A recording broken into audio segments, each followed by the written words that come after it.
I'm not sure if they hope to be able to match the Titan Hunter 1v1 against the Beastmaster. That seems unlikely to me, but it is rough because you like having Disruptor. He's a guaranteed silence against the Tide. You don't have to worry about Kraken Shell. So Digital Chaos are going to be happy in that regard, but it seems like Void Boys felt like they just needed some really impactful team fighting offlaner to open the game up for them. It does mean DC are going to be able to pick up the Slark. He's got the Lion to deal with, but I think overall the Slark is a very strong pick against Juggernaut and potentially Tide as well. I really love Slark comboed with Disruptor. I've never thought about that combo before, but just think how hard it is to get anywhere that anyone wants to go. He's going to pounce you, you're going to be leashed. As you get away, you get glimpse back. There's also the fact that if Slark initiates and there's a Disruptor ulti there, then he doesn't have to use his ultimate, he doesn't have to use a BKB. He can just slap up for a while until it's time to finally commit to that. Because the more time that Slark has to delay the usage of his ultimate or a BKB means more stacks, more damage, more huge threat to his opponents. So I really like that two-man combo. Tide Hunter in the offlane, normally decent against Slark, but he's going to have a really tough time getting away at this point. So if they get a third support that maybe like a ranged anything, then Tide is going to have a tough time. Maybe even something like an AA would be really cool. That'd be a cool way to guarantee win their lane would be AA Disruptor Slark, but something ranged ideally to help kill the Tide, because they will definitely be able to chase him all the way. Vengeful Spirit, saving hero for Void Boys against the combination you're talking about. There's the Pounce and the Roars, decent single target focus, the Static Storm against Tide and Juggernaut. You don't want these heroes locked down, so they had a hero for it. I thought there was maybe consideration that an Oracle might go their way. They had Healing Word to couple with it, and the Oracle at that point would also be a decent saving hero, but I think Venge allows you more offensive possibilities, and I think that's what Void Boys are going for here. I don't think their lineup scales nearly as well as Digital Chaos, particularly now that we're going to see a Lone Druid mid picked up, or possibly Lone Druid offlane for position Beastmaster. I'm just not sure if I think Wee's going to be playing the LD mid. Okay. What do you think? I think he can handle that, no problem. Can't really mess up Lone Druid. It just, from what people say, it just sounds like he gets a little cocky sometimes, that he thinks he's going to be able to play some hero as well as his top heroes. And he's obviously a very, very talented player, but that kind of confidence can really impact you. But with Lone Druid, I don't think it's a big issue. I'm not a huge fan of Void Boys' lineup as a whole right now, though. I don't know what it is about it, but I feel like they have an inability to do stuff, is what it looks like to me. Their two cores, Tide Jug. Yeah, they can snowball, they can get things done. Yeah, they can guarantee Beastmaster kills in lane. I see that happening, but I just feel like them killing Slark is going to be a bit tough. Venge is not very good against Slark. Tide's okay against it. Juggernaut's not very good. Lion's okay against it. I just feel like Slark's going to be able to do a lot of good things this game.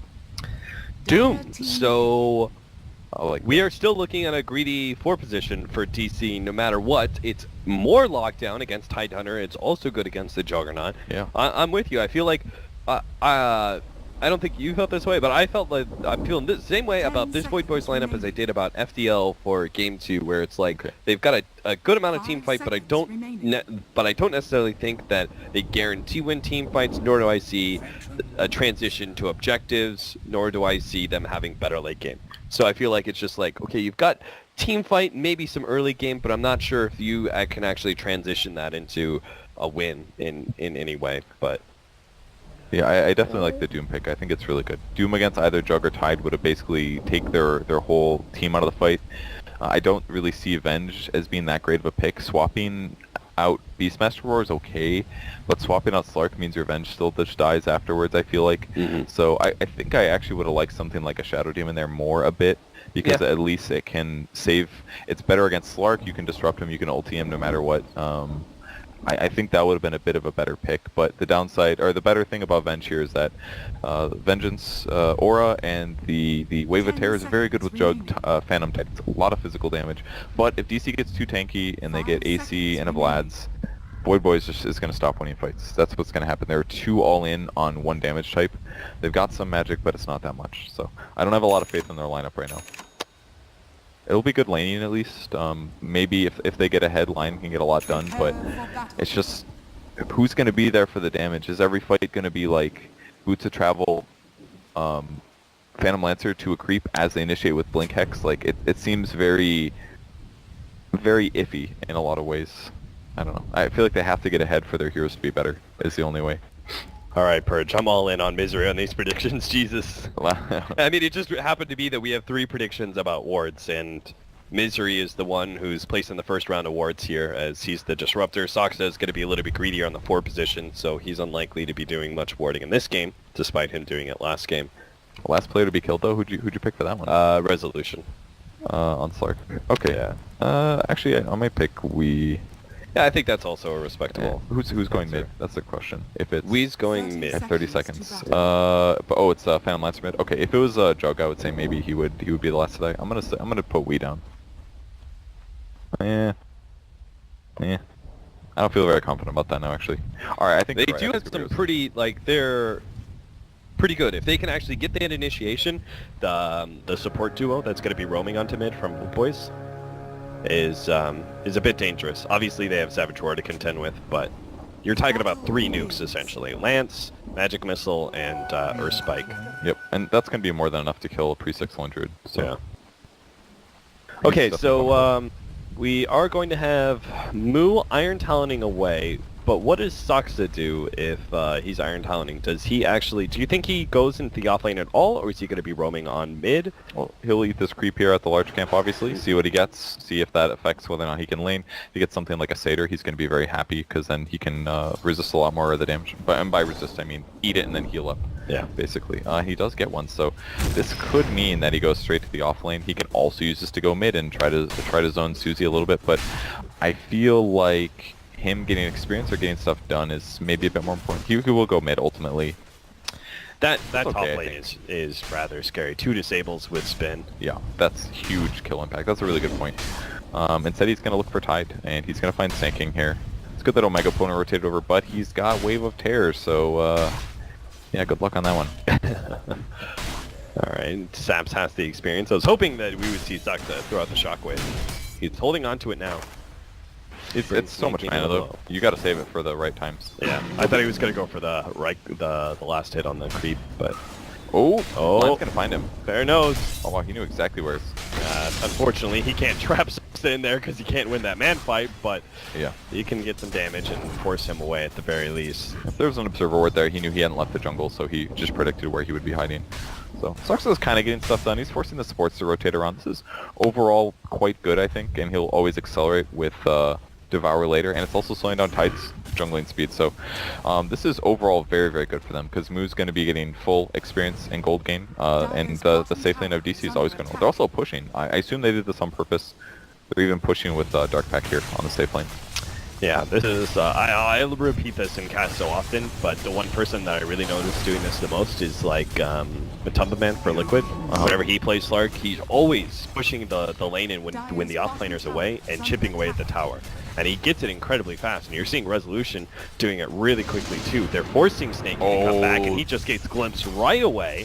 That's a dead tower now. If they cut this creep wave, yeah, I think he just pulls it along and lets this creep wave finish up the tier 1. That's going to be a tower before the 3-minute mark, it looks like. That's huge. I haven't seen a tower die this fast in a long time, but yeah. Glimpse really provides... Okay, maybe we won't see it die that fast because Omega Poner is now here. Resolution, holding off here is going to start turning, but... If he had 5 more mana, he would have gotten that kill. Ironwood Branch, anything like that, because he would have gotten Wave of Terror off. That would have been 30 pure and an extra, like, 18% damage with every right click. Yeah, 18. And they're going to deny it, so... overall, this is, I think, okay for Void Boys. It looked really bad. If that tower last hit came through, I would have been like, Resolution buys Midas no matter what. Yeah. But now this is going to be more standard. Does mean Soxa gets some space at the top lane, but maybe it's too much space. Almost ends up dying. Fortunately, his boots first combined with Scorched Earth does allow him to stay ahead of Patzel, who doesn't have the phase boots yet. And, level 2 Scorched Earth too. Like, he's so leveled already. Yeah. That is the thing, right? Is that even though it was a deny, it pulls the heroes out of the jungle, out of that top area, down to the bottom lane, and the Doom is able to show up at the top lane knowing that I've got just enough to be able to survive through their spike spin. And he was still catching up that whole time because he leaves them. He basically eats a creep, creates space for 70 seconds, goes eats another creep, and then he's like, oh, there's space top for levels. Gets level 3, and now he's not dying. So DC is basically getting full efficiency out of the map now. And this will leave our Beastmaster quite ahead of Tidehunters, as that jungle is always going to go to the favor of Beastmaster, but obviously Snaking rather delayed as he had to head down to bottom lane and had Saksa stealing half his experience as well. So everything seems to be kind of to the favor of Digital Chaos to start here. Yep, and it's going pretty even here between Lone Druids, so everything's going good for them. They're pretty happy with us, I think. I mean, Doom's a little behind in terms of farm, but he's going to hit 6, and that's when they're going to start getting kills, because that's what Void Boys have trouble with. They've got pretty good 5-man team fight, and they have pretty good individual heroes, but once like somebody gets doomed and pounced by Slark, then people are going to die, and it's just going to create space for we to get faster Radiance. 747 forced to use a doppelganger, as I believe Snare came out on him. We're going to have him going for the minus resolution. Doubt he goes a -2. That would be a little bit greedy for DC. Yep, he just picked up treads. He'll be more individually able. Like, he can push lanes better. Yeah. Possibly get kills. I think it's better for them to be a little aggressive. I think they can basically do this passive farming thing while also ganking and do way better than Void Boys at that. As long as they play around and make sure they don't get ravaged or take a really bad team fight, things like that, then they're fine. Right.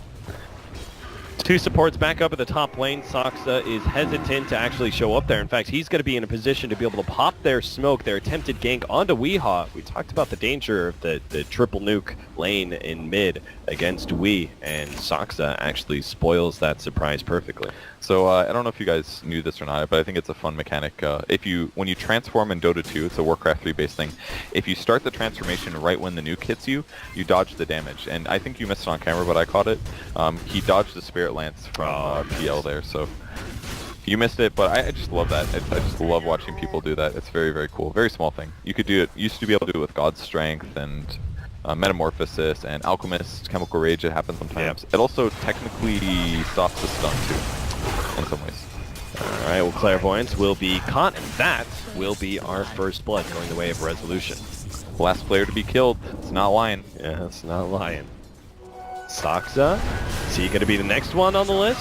Pat Soul, this time around he does have phase boots, he'll be able to keep up with you, but you can't stop his TP now they've already used the magic missile. And that again comes back to the fact that the Lion was in the bottom lane. The pressure of this push from Resolution is continuing to open up spots for Doom to show his face at top lane, get some experience, and both times they try and go on him, but it's just not enough. Yeah, it really did a lot. You're definitely right about that. That early push hurts the Lion, which allowed Doom to get the level 3, which means now Jug's not getting the kills in the lane that he's been expecting to. He hasn't gotten a kill yet. He's still last hitting well, but he was expecting to be able to get spin kills, and they're really strong trialing. But just the pressure and the space creation from Sox has opened up so many options. They've been really working together as well as a team here at DC. I've always think about games like these, and it makes DC look like the best team in the world, and then I think back of how difficult it is to play at a major, and it really just shows the separation between the best teams in the world and even the tier 2 or also even tier 3 teams in some of the regionals. Yeah, it is a very dramatic difference, but it's funny how that difference can be crossed once you start making that push forward and you start playing against the tier 1 teams and you experience how good they are and you learn from that.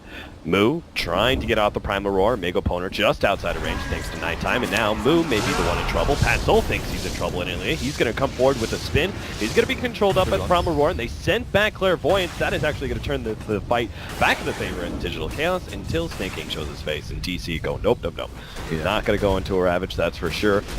They're close to being able to fight that, but they needed either Doom or Disrupt ulti, and they weren't quite 6 yet, so pretty early skirmish there. Sox is going to get spotted by a Lion, and no death here most likely.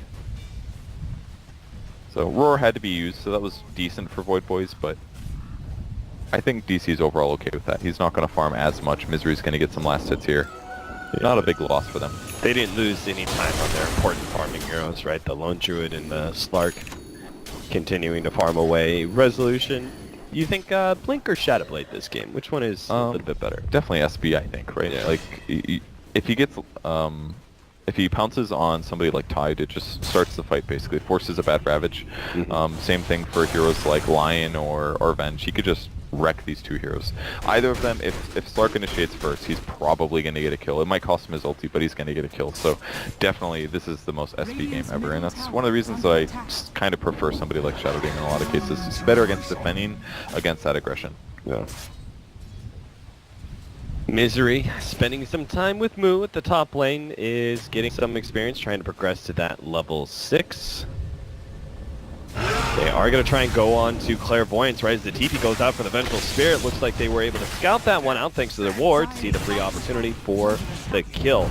I'm not sure what that TP was for from Omega Poner. Maybe he saw the attempt to DC contesting the Ancients a little bit and thought he needed to rotate over, but that did leave prime opening once again, the top lane from DC. It seems like this kind of repetitive process where DC are continuing to hit on the same weak point where they pressure bottom lane, that forces something to happen where top lane's able to take advantage. Yep, and because of all this rotation, all the supports are under level now. Line's still level 3 and it's 9:30. I actually haven't seen a line this under leveled in a very, very long time, but it's a very bad sign for Void Boys if he can't get their farm. I mean, there was basically nobody in the safe lane the whole early game, but the supports rotated around to try to zone the Doom, and maybe the solution was that one of them needed to do that and the other one needed to pull hardcore and get levels to catch up, but it seemed like they were both involved in that, and at some point you have to guarantee that that somebody gets something, or you get into these kind of positions. So we could definitely say that Soxa's 4-position Doom and how disruptive he was and drew attention away from the potential ganks on mid lane, that was integral to actually set up Digital Chaos for success. And then part 2 was the pressure they put on bottom lane to again force Void Boys to rotate out. Yeah, exactly. All of those things were very important. In some ways, Void Boys maybe should just let them take the tower rapidly. Send Tide down, don't get him glimpsed. The tower will eventually die, but Tide will get levels from it. And then the supports stay top, keep pulling, and can at that point zone the Doom. So I think they're just reacting poorly and DC's punishing it really hard. So I think that's what's happening here. It's not so much like DC is playing it very well, but I think Void Boys is also reacting to it in a slightly bad way. It's hard to have confidence to say like, oh, they're doing this, we're going to do something else that goes even, and to know what it is and to execute it perfectly. Yeah. They are going to this is bad. They found try and bring the crane back. They got a Primal Roar on Pat Soul with Static Storm. Looks like that's a guaranteed kill. And while we were obviously watching earlier, the attempt at a smoke from Snake King and Omega Poner to wrap around that lane, it fails. They ran into the Slark. That means, again, that top lane is able to continue to pressure. They get both the kill on the Juggernaut as well as the Lion as the cleanup. That's really unfortunate for them. When their smoke wrapped around, they happen to find Slark. Slark breaks it, and the gank executed a little bit earlier than that. So they were going to be late either way. It still would have been a bad fight, but to lose the surprise of their wraparound being there and to lose your jug, just really unfortunate for Void Boys. Now Weeha's got all the space in the world, so he's going to start pressuring that tier 1 tower. The faster goes down, the faster he is going to get a Radiance into his hands, since he's already got 2,200 gold. Tier 1 dies, and a big boost of gold for Weeha. He's been doing whatever he wants to this game. So many big implications. I mean, Void Boys needed to get a Ravage fight there. A double kill would have done wonders for their game, but they just were a little bit slow in getting there, and now there's more pressure. Another hero space creating. It's Slark. Yeah, they are going to try and run down supports, both using their disables. They draw the line, they're going to cut across and try and pressure this tier 1, but it doesn't need too much help because Moo, he's got Necrobook 1 in his inventory, he's got Necrobook 2 waiting for him in his stash. He is insanely farmed. And all the lanes are pushed now. Tier 1 towers dying everywhere. This opens up more places for Slark to do easy kills like this, and I just don't see this game not ending so soon. Now the Doom on the Snake King. Resolution is going to try and combo up here, hit the pounce, get the extra magic damage required to make sure Snake King does go down, and unfortunately, this Phantom Lancer comes in, is immediately going to be static stormed up by Misery. They also get the control on the Mega Poner, so 747, while he lives, he can't really do anything against DC. No, send back, nice roar as well, no opportunity for a Ravage. That is a flyback that, well, it's not a dieback, it's totally useless. Pat Soul with the spin just ahead of the pounce will be able to get himself back to safety, but still, that is DC very clearly winning that engagement. No kills turned around yet for Void Boys as it continues to be a clean sweep for DC. Their supports are behind in levels now. They're not taking team fights as well. All the tier 1s are dead, so Slark can basically look for kills constantly while farming aggressively. They will find a Moo kill at least, so that's going to put him on the board. He will not be the last hero that dies. There may be, we might not even win our challenge. I think Valve's messed up some of the programming. There's going to be like 4 not dead heroes, and they're going to be like, you know what, we're not going to give that one to you, even though you picked one of the 4 correct. Does it just choose like one of the... Okay, well, I only awards to one of the people who didn't die. I chose a barracks dying at one point. The team won the game. It ended before the barracks died. Didn't get the challenge, even though I got the right team, I think, in the time. It was a downer. It wasn't fair. Downer. Oh, it was like first barracks to die, I think, was the challenge. Which team gets the first barracks kill? And I got the team right, and then they won, but they didn't give me the... Yeah. Valve, this is the most important thing you can work on. Get to it. While we're discussing this very important mechanics of the Dota 2 game, there is going to be yet another failed smoke gank from Void Boys.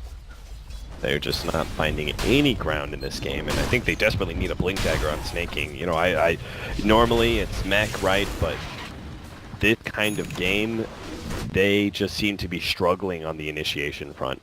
Yeah. And if he doesn't get it, Lion is not going to be getting a Blink Dagger anytime soon, so that means there is no initiation from them. Yeah, I mean, this game could have changed so much. It all came down to how fast... well, first of all the roaming stuff was a really big deal, but how fast that smoke gank going top was. Like, if they would have gotten a double kill Ravage there, then Jug is in a better place, he's got his items finished, then Ravage is on cooldown. Like, if you pick Tidehunter and you don't use Ravage, and your team is dying, then you are losing the game guaranteed, because you have to use the skill. It shouldn't be off cooldown in a lot of cases, because you should be using it to take fights and get kills. And they haven't been able to do this game, and they're being pressured, which means that they're not even going even. This is a good play. Oh, we get on the static storm. They also throw the Doom on a Snake King. A little bit of combo up to make sure there is no Ravage. That's going to be inefficient, and it may cost them the fight. They already trade 1 for 1, and support down, but Pat Soul in some serious trouble, and he's got no support behind him whatsoever. Not even a swap is going to come out to be able to save this guy. Jesus, they just run over Void Boys. And again, I look back to this Phantom Lines here and just go, you know, it's a nice hero that does scale into late game, but right now, when you need it the most, DC are running you over because he's just not able to have an impact. Yeah, it kind of reminds me of the series that we saw earlier today with Complexity versus FPL.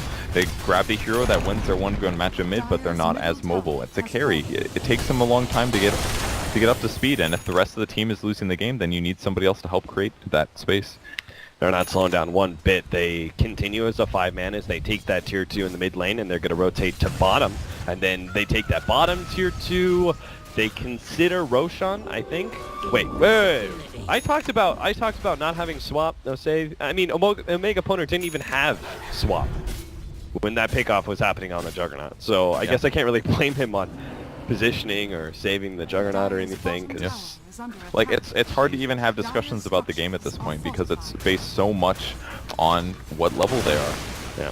And a smoke now ruined. Tier 2 gonna fall anyway. Digital Chaos don't need to take this fight, but it looks like they want to anyway. They're gonna get the Primal Roar on a 747. Resolution makes his initiation on the background. Fortunately, they caught him during the Dark Pack, so they're gonna be able to get the control onto him. DC Moo is gonna end up going down, but that Static Storm did so much damage. They're all being brought incredibly low, but now Pat's over the Omni Slash. They are cleaving through all of these heroes. Resolution cleans up the Phantom Lancer on the side, but the rest just need to try and get the hell out of here. Pat Soul, he's gonna go for the spin, will make his way back to the base, where he will survive a 3 for 4, but I mean, the 2 cores stay alive from DC, but I think you're still okay with that as Void Boys, just because you're so drastically far behind. Yeah, they get a gold advantage from that despite losing more heroes. The important thing is the experience. I would have loved for them to have their supports stay alive for more of those fights, because they could have gotten 1-2 levels. Things like that really add up at this point for Venge. If more minus armor, more damage amp, that kind of stuff makes a big difference. All the experience goes to Juggernaut and Tide. Very good heroes receive it. Snake King had a beautiful Ravage that was perfect, but the only reason it worked out is because DC didn't have Doom at the time. If they did, that fight would have been completely, basically game ending. They would have won that fight and probably taken a Rax, and then that would have been the beginning of the end. Yeah, I mean, we kind of talked about, like, they didn't need to take that fight, right? But they chose to anyway just because they felt so comfortable with their position in the game. They got the tier 2. They could have just backed themselves away and waited for a pickoff, tried to go for Roshan, but Digital Chaos are like, no, we're far enough ahead. Take that fight. It's okay for them, but they do feed a bit of gold to Void Boys that maybe was unnecessary. Still, though, with the Ravage down, it does mean that Roshan is theirs for the taking. Yep, and that's almost everything Void Boys has. Omni Slash and Ravage. If they're not ahead, they can't really utilize their low cooldown spells like Earth Spike, Hex, Magic Missile. Like, they basically have 2 supports that are kind of useless outside of Ravage, because their cores don't have the damage to make the small cooldown disables useful. Resolution just looking for he's got the doppelganger off. 747 Oh boy, you just doppelganger for no reason. Resolution will punish you. He did that in lane? Is that what happened to start off? Yeah, I mean, no, he was kind of like fighting up against Resolution. Resolution turned, fought him. He used the doppelganger, but he didn't try and like run away or anything. And Okay. Resolution is just like, okay. He went invis, waited, got the pounce on the rail 1. And then if you don't have doppelganger right, like how do you get out of that? Pretty tough here. They're smoking... These are pretty cool smokes. Just a little unpredictable stuff. Not the group of 5 look for fights. Just the... Can we grab a free kill here in the mid lane? Yeah. And if not, they'll still be able to push the tier 3. They've got a great hero for it in the Lone Druid. No way for Void Boys to easily punish you. They're going to pull back here. Nice glimpse into the pounce for a guaranteed kill on the support. Just to start things off, DC do make it a 4 versus 5 as they now take that tier 3 tower.